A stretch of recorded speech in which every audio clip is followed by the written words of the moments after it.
묻은 빵은 먹고 싶지 않다. 지난해 SPC 불매운동에 참여한 사람들이 SNS에 올린 문장입니다.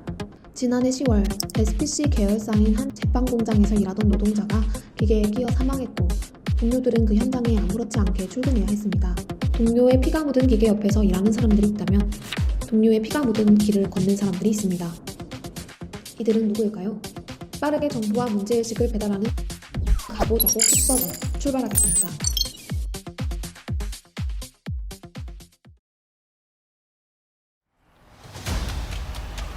도로에도 청소가 이루어진다는 사실 알고 계신가요? 도로에 떨어진 모든 것은 사고로 이어질 수 있기 때문인데요. 셜록이 주목한 곳은 신호체계도 횡단보도도 없는 고속화도 자유로입니다. 자유로에는 정말 다양한 것들이 떨어집니다. 교통사고 처리 후 남은 차량 부속물, 비닐 뭉치, 종이더미, 죽은 고라니, 나무 열반지, 타이어, 그리고 TV 모니터까지. 이걸 대체 누가 다 치울까요?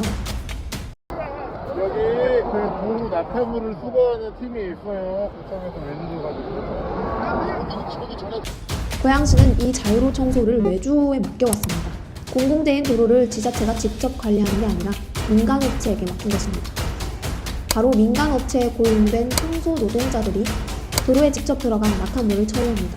갓길에 떨어진 쓰레기도 이들이 처리합니다. 시민들이 보기에 청결해야 할 뿐더러 부피가 큰 쓰레기의 경우 도로에 흘러들어가면 사고의 위험이 커지기 때문입니다.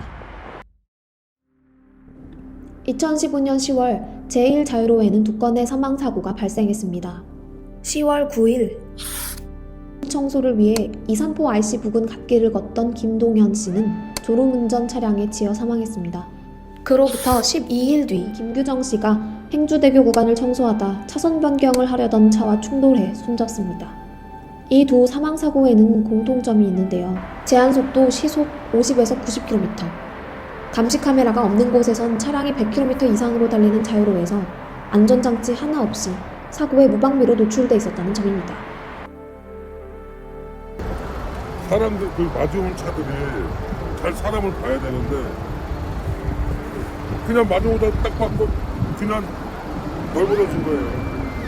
그런 사람들 봤을 때 진짜 야 이거 여기서 계속 해야 되나?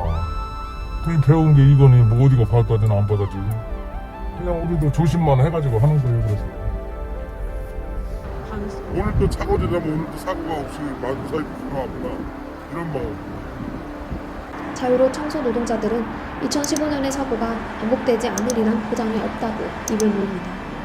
시민의 안전을 위해서 일하는 이들은 왜 스스로 안전하다고 느끼지 못할까요? 자유로 관리 주체는 3개로 쪼개져 있습니다.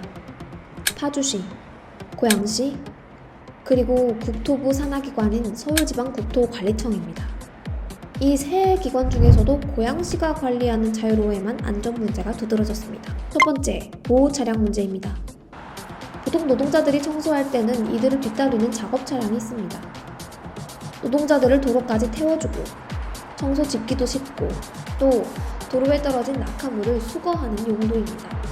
청소 노동자들이 안전하게 일하려면 이 작업 차량을 보호하는 또 다른 차량이 있어야 합니다. 뒤에서 판보이 차량이 큰 거 한 2.5톤 차량 완벽한 게 있고 두 번째는 이게 있고 그 앞에서 작업을 해야지 이거 한 대 갖고는 위험해서 하는데 이거 한 대 갖고서 사람 때문에 도로를 달리는 일반 차량이 작업 차량과 충돌할 경우 그 작업 차량이 노동자를 칠 수 있기 때문입니다. 거기는 이거 처리하다 보면 이거 때리면 우리는 그냥 가는 거예요. 또 차 한 대로만 일하면 영상에서 보시는 것처럼 낙하물을 싣기 위해 트럭 뒤로 이동할 수밖에 없는데 이때 그대로 사고 위험에 노출되기 때문입니다.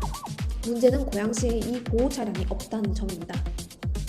노동자들은 1톤짜리 트럭 한 대에 의지해 작업을 수행합니다. 또 다른 자유로를 관리하는 파주시 국토관리청에선 모두 보호 차량을 지급합니다. 둘째, 충격 흡수 장치 문제입니다. 자, 만약에 도로에서 노동자가 청소 작업 중일 때 시민 운전자가 탄 차량이 이 자동차를 들이받았다고 상상해봅시다. 이럴 때 사고의 충격으로부터 시민 운전자와 노동자 모두를 어느 정도 보호하기 위해 고안된 것이 트럭 탈부착형 충격 흡수 장치입니다. 이 충격 흡수 장치는 도로 주행 속도별로 등급이 다릅니다. 자유로처럼 주행 속도가 빠른 도로에서는 최소 2등급 이상의 충격 흡수 장치를 사용해야 합니다. 그래서 안전하게 이거 하나 딱 이거 하나까지 걸려. 그러면 최소한 2.5km 하지만 고양시 자유로에서 청소 작업 시에 사용하는 장치는 주행 속도 시속 60km인 도로에서 사용하는 것으로 등급이 낮았습니다. 셋째, 안전 매뉴얼 문제입니다. 안전을 확보한 뒤 작업을 수행한다. 도로에 직접 들어갈 때는 차량을 2대 이상 대동한다. 보호 차량에는 도로 주행 속도에 맞는 충격 흡수 장치를 장착한다. 이런 안전 수칙이 명시된 매뉴얼이 고양시에는 없었습니다. 안전 매뉴얼이 없으면 안전에 관한 사항을 노동자 스스로 지켜야 합니다. 했는데 이 운전을 하면서 느낀 게 항상 이 차선에 들어가면 항상 겁이 나고 만약에 사고가 나면은 회사가 책임질 건지 시가 책임질 건지 아니면 이 차 기사가 운전한 내가 책임지는 건지 아무런 저것도 모르는 저희들은 사고 예방을 위해 매뉴얼에 안전 수칙을 포함하고 있는 다른 도로와는 달리 고양시가 관리하는 자유로에선 노동자 스스로의 판단으로 안전을 챙겨야 했습니다.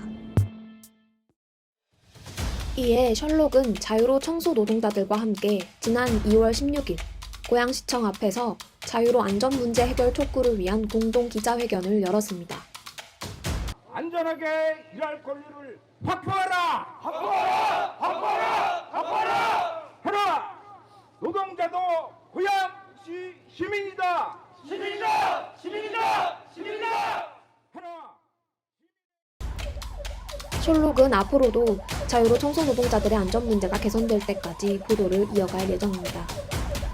또한 문제가 근본적으로 해결되지 않는다면 국가인권위원회 진정 제기 등을 검토할 계획입니다.